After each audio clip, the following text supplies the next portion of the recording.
السلام عليكم ورحمة الله وبركاته. ازيكم عاملين ايه؟ يا رب تكونوا بخير. معاكم النهاردة فيديو جديد ووصفة جديدة، وهنعمل مع بعض الكاتشب.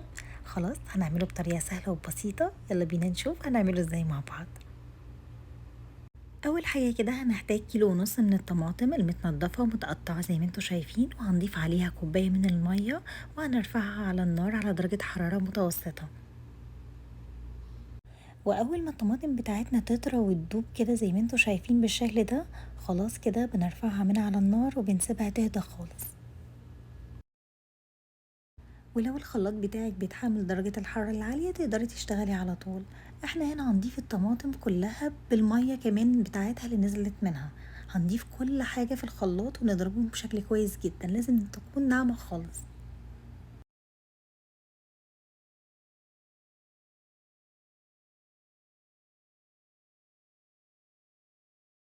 وبعد كده هنصفي عصير الطماطم بتاعنا بشكل كويس جدا. خلاص كده، وهنرفعه على النار على درجة حرارة متوسطة مع التقليب المستمر. وهنضيف البهارات بتاعتنا. معايا معلقة صغيرة من البصل البودر، معايا معلقة صغيرة من الثوم البودر، ورشة بسيطة جدا من الفلفل الأسمر، ما تكتريش خالص. تمام كده. معايا برضو معلقة صغيرة من الملح، ومعايا نص كوباية من السكر الأبيض، معايا كمان 3/4 كوباية من الخل الأبيض. وبس كده بهاراتنا كده هتكون خلاص خلصت معانا. هندوب بقى الكاتشب بتاعنا كويس جدا، وهنرفعه على درجة حرارة متوسطة مع التقليب المستمر علشان ما يتحرقش معانا. لازم نفضل دايما نقلب فيه. واول ما الطماطم بتاعتي كده تتسبك معايا زي ما انتوا شايفين، وقوامها يختلف يتقل شوية، خلاص، وكمان حجمها قصر معانا، قلت كتير، هجيب ربع كوباية من المية عليهم معلقة من النشا، وهدوبهم بشكل كويس جدا. خلاص.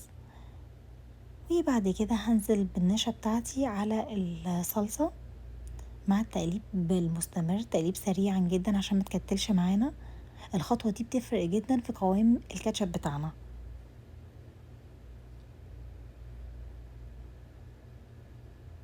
علشان نتأكد ان الكاتشب بتاعنا وصل لدرجة السوا المطلوبة، هنعمل تيست كده. هنجيب طبق زي ما انتوا شايفين وناخد شوية على الطبق.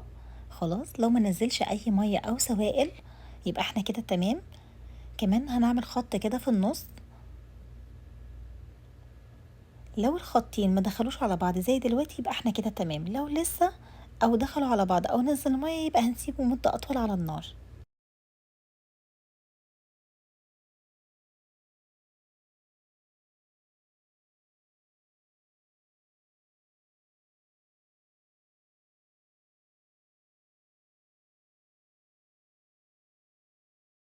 شايفين الكاتشب بتاعنا عامل ازاي؟ شايفين القوام كمان عامل ازاي؟ بجد حلو قوي.